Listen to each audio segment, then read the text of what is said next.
Namaste, everyone. Michele Granberg here. Welcome to another episode of Positive Energy, bringing enlightening television for your evolving soul. A unified web of interconnectedness exists between humans and animals, so that what hurts animals not only hurts them, it affects us as well.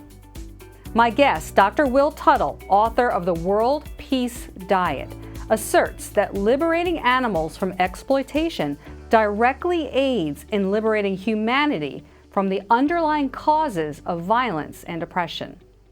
Stay tuned for an extremely eye-opening and provocative discussion as Positive Energy starts right now.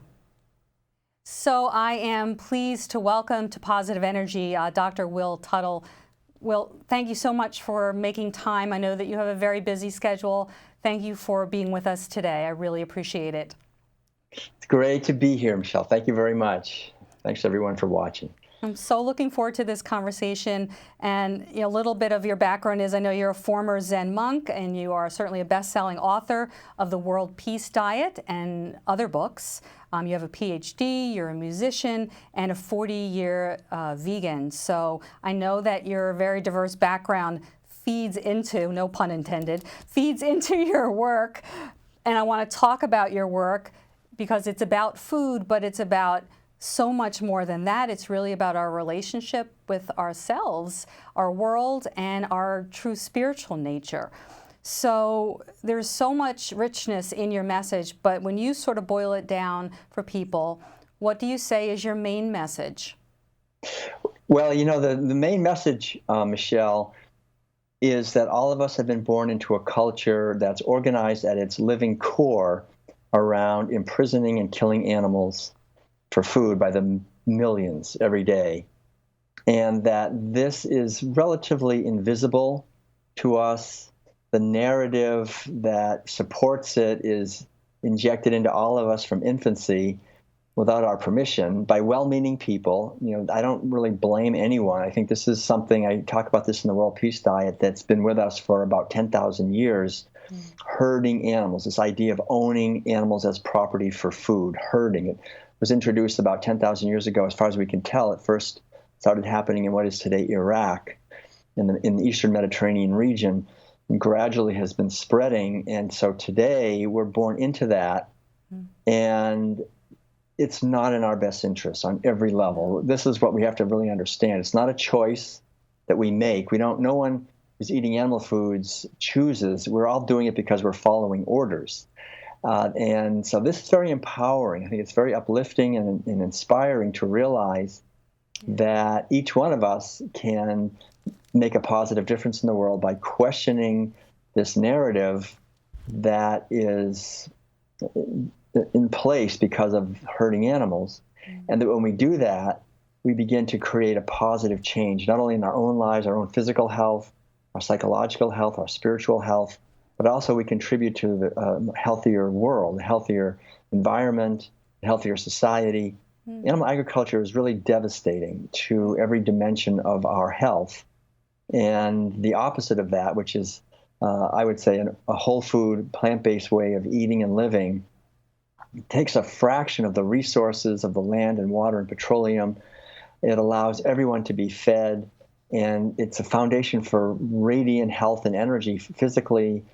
So it's just a matter of understanding this and sharing these ideas.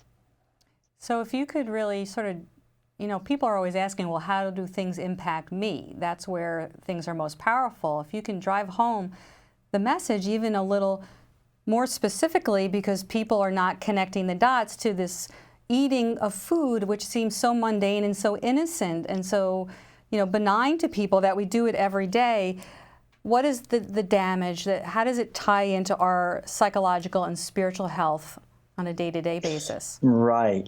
Okay, so from the time we're little kids, little infants really, we're eating animal-based foods. As soon as if we're so lucky as to get our mother's breast, we go into any baby food section of any grocery store, we'll see little jars of turkey and veal and chicken and beef and cheese and so forth. So as little infants, we're getting foods that we understand very well now. The science is very clear on this, not good for our physical health. Diabetes, osteoporosis, liver disease, kidney disease, heart disease, strokes, breast, prostate, and colon cancer, dementia, and the list of devastating effects of diets that are especially high in animal-based foods, but really any amount of animal-based, especially protein, as well as saturated fat, cholesterol. These are hard on our bodies physically. And so one of the great things that people realize when they move to a whole food, plant-based way of eating, a healthy, plant-based way of eating, their physical health starts improving dramatically overall. This is well understood, but what we really like to talk about also, and you just touched on, is what it does to us psychologically and ethically / spiritually. And again, we have to understand essentially that animal-based foods require us to do 3 things to animals. Number one, we have to imprison them. And so they're born into captivity. And this is a terrible thing to have to inflict on animals. We have a garden, and we put up a somewhat temporary fence. It was a deer fence for the deer. And somehow a deer got in. The fence was made out of nylon. And within a few hours, she had destroyed that fence. She just broke her way out of it. And I realized the worst thing we can do to animals is to literally try to confine their bodies if they're free living. But these animals are born into captivity. They have no sovereignty, no purpose, no freedom at all. Secondly, they're killed. None of them escape alive, and they're killed in very horribly abusive ways. And then thirdly, they're sexually abused. This is really the core of animal agriculture, is the routine impregnation of these animals and what the industries refer to as a rape racket, whether it's cows or pigs, chickens, turkeys, ducks, geese, sheep, goats. All these animals are impregnated against their will, and their babies are stolen. And then they're impregnated again. So there's this sexual violence committed against these animals, and the killing of these animals. This is the facts, and this is what's happening. We're paying for this every time I take out my wallet. If I pay for meat, dairy products, or eggs, I'm paying for my brothers and sisters, basically other human beings, to do this work. And it's well understood that these workers that work on animal agriculture operations like slaughterhouses and farms and factory farms have the highest rates of injuries and among the highest rates of suicide, drug addiction, alcoholism, spousal abuse, and so forth, because they're doing work that brings out the worst in them. So they go home very often and do terrible things to themselves and to other people. And that's well understood also, the violence and also the inefficiency of this system as well, and the hunger and starvation, which is unfortunately about 1 billion of human beings on the planet right now are suffering from food shortages and chronic hunger and malnutrition. And this is a direct cause of animal agriculture because, according to the National Academy of Sciences, we can feed 12 times as many people on a plant-based diet on a given amount of land and water and petroleum, or as one person eating the standard American diet, standard Western diet. So this is enormously wasteful, but also enormously good news. Think of how we could feed everyone on a fraction of the land if we would move toward a plant-based way of eating. So the violence to hungry people, to slaughterhouse workers, to the animals, to wildlife who's having their habitat destroyed as we cut down rainforests and destroy oceans for fishing and so forth. And then the psychological and spiritual dimension, because essentially the underlying message in animal-based foods when we're sitting at the table and eating them is don't make the connection. That's the underlying teaching, really, is don't think about where this bacon came from. Don't think about where the cheese came from. Don't think about where the hamburger or the fish sticks came from. We would not want to think about the suffering and terror and fear and pain and despair and misery and violence that caused this food, so-called food, to be on our plate. We, as a whole society, and as individuals, we practice with every meal reducing the capacity to make connections, reducing this capacity. And I have a PhD in education, and it's well understood, essentially, that the definition of intelligence is the capacity to make connections. This is something we want to encourage in children, encourage in people, the capacity to make relevant connections. That's how we increase our intelligence, not only our cognitive intelligence, but also our emotional intelligence, our cultural intelligence. But what animal-based meals do and it's happening by the millions every day, is reducing everybody's intelligence, reducing our capacity to make connections. And so it's very easy now to understand why we have so many problems that we're unable to deal with effectively, because we're continually reducing our intelligence by eating animal foods. It's not a choice we make. It just happens because animal foods have so much violence, and it's well understood also by anthropologists that the primary way that any society transmits its values from generation to generation is through the rituals of that society. And the primary ritual in all societies are meals. When we sit together and eat food, we're not just eating food, we're eating a whole series of attitudes and a story, a narrative about our relationship with animals and with other people and with the cosmos and with Mother Earth and so forth. And in the case of animal-based foods like we're eating, especially on the miserable, massive farms that these animals, so-called farms, it's a narrative of terrible suffering and pain and despair. So we naturally don't want to know about it. You know, our natural compassion and empathy, sensitivity, we would rather not make the connection. So we reduce our capacity to make connections. We reduce our natural sensitivity. We reduce our natural kindness and caring.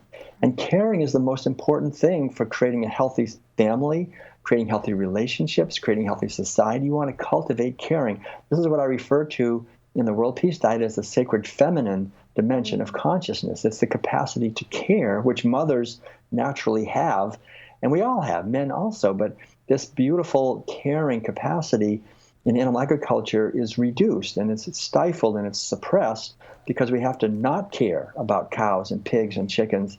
And anyone who has a companion animal like a dog or a cat knows that these beings are beings. There's someone behind those eyes looking out, and they're the subject of their lives. They have interests. Their interests are as important to them as my interests are to me. And it's the same with cows and pigs and chickens and ducks and geese and sheep and goats and these animals that we're eating and killing, and fishes. All these animals have capacity to suffer, and so we have to reduce our capacity to make connections. Two more things just quickly. We have to reduce our capacity for a sense of justice and equality, because the underlying message of every meal is privilege and elitism. The subtext of every meal is that certain beings are inherently superior, other beings are inherently inferior, and it's fine for the superior beings to dominate and exploit the inferior beings. And so over these millennia, over the many centuries we've been eating animal foods, we've created a very dominating economic and political system where we have a lot of injustice, a lot of economic injustice, political injustice. And of course, how can we solve that if we're eating foods and enforcing that every day against animals, against other beings? We're reinforcing injustice and domination and exploitation and oppression of other beings. And then thirdly, the basic mentality in animal foods is one of reductionism.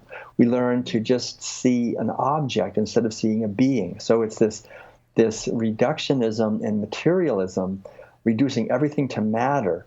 And this is the antithesis of spirituality. Spirituality is seeing a being. It's respecting life. It's respecting consciousness. It's seeing the eternal in the temporal. But animal agriculture is demonic at its core. It's seeing just an object that I'm going to use. It's reducing life to matter. It's reducing everything to an instrument to be used to get what I want. You can't think of any system more devastating to our physical health, our psychological health, our cultural health, our spiritual health, our ethical health, our environmental health than this system. And yet we're taught as little kids that somehow it's good, right? We have to eat lots of meat to be strong. We have to eat hamburgers. We have to eat cheese to have healthy bones. You know, all these ideas are completely wrong. I've been a vegan, as you said, now for 40 years, since 1980. And I'm not the only one, right? I mean, there's so many people who are thriving and much healthier than the average population not eating animal foods. Right. So this is the great good news. The good news is that we can all thrive eating plant-based foods, but we've all been wounded because we've been born into a society where we've been forced to participate in these mealtime rituals. Yeah, so the narrative is so deep and so pervasive and so vast, and it's so, we don't know what we don't know, and that society is so in this haze, they're asleep. And and I can attest to being an individual who feels awake now to this, and I don't want to not be awake to this any longer. And then the other side to that is now I know, and now my empathy is turned way up to the plight of the animals, so that I don't know if you experienced this back when you embraced veganism, but it does wake me up some nights. And if I allow myself to think about it and to really feel, I'll have sometimes days where I will cry and really let that out, because I can really feel the trauma of what they're going to. And as you say, we're all connected, so what we do to them, we do to ourselves. And I literally feel it, and then I can think about how trapped they are and where their path is headed. And yet, at the same time, I feel pumped up. It makes us more want to make these large changes and really hope that this can happen. And we do need to feel first. That's part of the process of getting out of denial, is to actually feel the feelings and then do something. So obviously you wouldn't be doing what you're doing if you weren't, hopeful about that.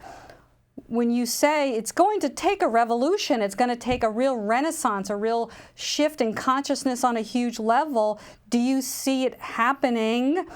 And are we any closer to that sort of historical shift in this lifetime? I hope. Great question, Michele. I think you've just said several things that should be addressed. And one of the things, your basic question, though, in our lifetime, I don't know. I think, though, that we do live in really critical times. This generation, our time now, really, the next 10 years, 5 years, 10 years, 15 years, are so important for us. And the good news is, I would say, because my wife Madeline, and I travel a lot, bringing the vegan message all over the United States, North America, Europe, Asia, Africa, Australia, New Zealand. We've been everywhere, pretty much, bringing this message globally, because the World Peace Diet has now been translated into so many different languages, and so we're invited to speak. And it's growing everywhere very quickly. And so it's inspiring to see so much dedication with people starting vegan restaurants and animal sanctuaries and meetup groups and creating cubes of truth and just bringing this message all over Eastern Europe. We were just there last year, Western Europe. Like I say, in Asia, it's really growing quickly. India, Australia, New Zealand, Africa. So I think North and South America, it's a global movement. Right. It's growing quickly, and it's unstoppable. At this point, there's no the momentum is snowballing, and it is our true nature. So I think there's no question that the future is vegan. Right. The question, though, is there's another force, unfortunately, which is just the war and devastation of the existing system is also seems to be increasing in many ways. We have more rattling of nuclear swords. We have more environmental devastation, climate destabilization, rainforest destruction, species extinction. We have a lot of human conflict. So that's accelerating also as veganism and awakening is accelerating. The destructiveness is also, in a sense, accelerating. So, is that part of the sign that says that it's happening? That often things get worse before they get better? Yeah. That there's more heightened contrast? We're noticing more of what we didn't notice before is coming to our attention? I think it's that. We're noticing it more. And also, when you have a system that's become so corrupt, it begins to self-destruct. also. I think there is a collapse, some type of collapse that's happening, perhaps.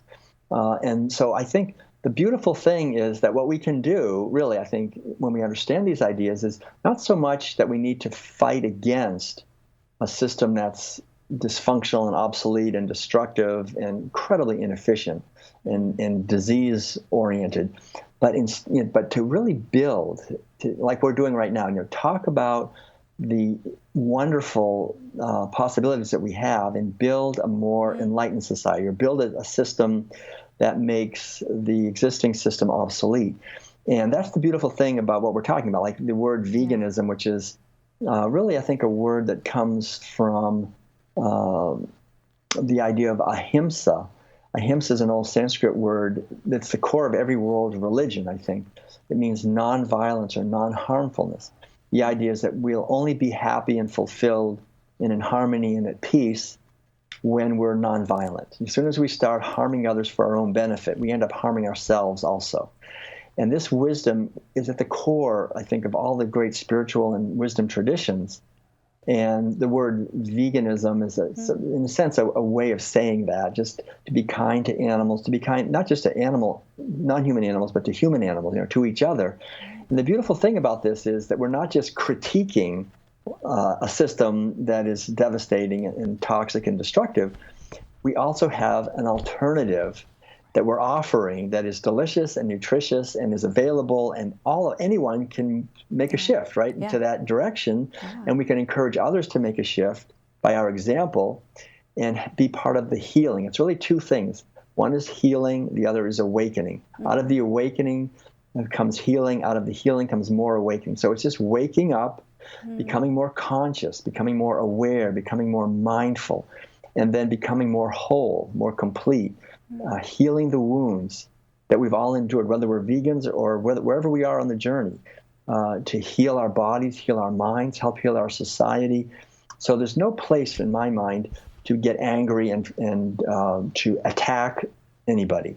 We're all wounded by this, and the whole idea is to do the best we can to be a force for healing and for awakening, by embodying ahimsa, by embodying nonviolence and kindness and compassion for animals, for human animals, for each other, for hungry people. And I think even though we don't know how it's going to end, I mean, I don't know the end of this movie. It's a big movie. But the great thing is that we all as individuals can do something to help. Everyone makes a huge difference. Every one of us, when we vote, we're voting with our dollars. We're causing whatever system. We're causing either destruction or we're causing healing. Plant-based foods that we can grow or that we can buy from organic, local, especially people, maybe at farmers markets or in the grocery store. We're supporting a system that's sustainable, that is abundant, and we can feed everyone on a fraction of the land and water and petroleum. And there's no downside. It's all positive. We can help farmers transition over to plant-based ways of eating.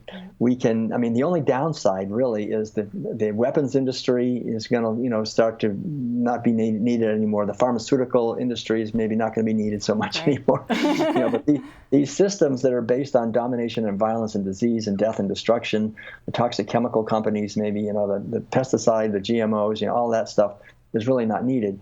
But we can replace that with much more beautiful ways of eating and living that are in alignment with our true nature, which is to cooperate, to be stewards of a beautiful planet. And so I think that's it. It's basically, we all have a relatively short time on this earth. We each get 8 or 9 or 10 decades, maybe 11. Eat a lot of sprouts, maybe you get, But it's our precious life. So to do our best for the time we have to help share this message. So, thank you for putting it into that bigger picture, because when we really zoom out and look at it that way, we're talking about building a new world. So we know that, we certainly do know that takes time, but we have to hold that vision. and at the same time focus on the day-to-day and the joys of every day, at the same time being conscious of our choices and not thinking just me, just my choices, just my vote, just my voice, just my presence can't make a difference, when of course it absolutely can. And so that's, we're all in it together, and there is a tipping point. It sounds like we can't measure that, but I'd like to believe that we are close to or at the tipping point where the world becomes more of the place that we know it has the potential to go. So we're out of time for this show. We're going to have you back on for the next part, but I want to remind people that your book is The World Peace Diet, and what you shared, and in so much more depth and detail, is all in the book. So I really do encourage people to pick it up and to read it. And I want to dive a little even more deeply into this conversation. But thank you for being on Positive Energy and for all the work that you're doing in the world and getting this important message out. So thank you so much. Great. Thank you. Thank you, Michele. I really appreciate this opportunity. Thank you. Thank you. We're wrapping up another enlightening show. I hope we've given you some food for thought. Before you eat, please think about the broader implications of your choices. Do those choices positively or negatively impact the trajectory of a harmonious world? Peace on Earth begins when we all take responsibility for the future. Check out MicheleGranberg.com, go vegan, and join me next time on Positive Energy.